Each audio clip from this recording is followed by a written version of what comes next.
My name's Jenni Sparks. I'm an illustrator and designer and cartographer.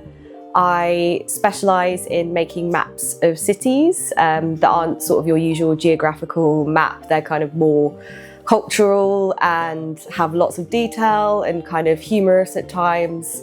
I've been making maps for about 13 years now. The first map that I made was London. I made a map of New York, Berlin, San Francisco, Sydney and Melbourne, and Paris as well. My latest map I've been making is of Seoul in South Korea, which has been really, really interesting. It's just a really fresh, vibrant city, great food as well. So yeah, just a really interesting city to draw. I think this was probably one of my most challenging maps to make because of the language barrier was a huge deal. There's been a lot of geographical challenges with this particular map because it's the first map of a city that I've made that has a mountainous region. The architectural style is quite different to what I'm used to. There's a lot of hikes and greenery in Seoul. Also, a lot of the food culture revolves around markets. The map making process is quite laborious and it sort of requires not just research but also the illustration part. I start off with researching like crazy basically for the first at least month or two.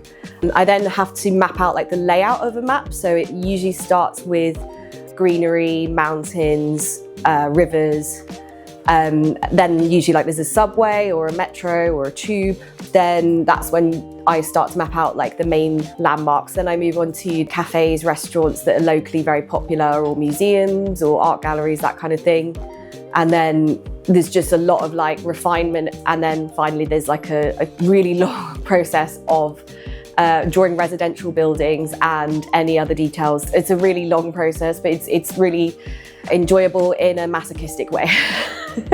I think the most rewarding thing with my map making process is probably seeing it finished. I also feel like I get a lot of enjoyment of repetitive drawing. I find whenever I'm drawing the residential buildings or individual trees, I kind of go into quite a flow state. I love learning new things, so learning about a city, learning about a culture, and yeah, I also really enjoy drawing architecture in general. My maps are more about showing how a city feels and its kind of soul, and how it feels walking through a city rather than just exactly where things are. Try and think on the lines of what would your friend in the neighbourhood who lives in that city, what would they recommend? What places would they want to go to rather than just whatever Google thinks is generically the best place.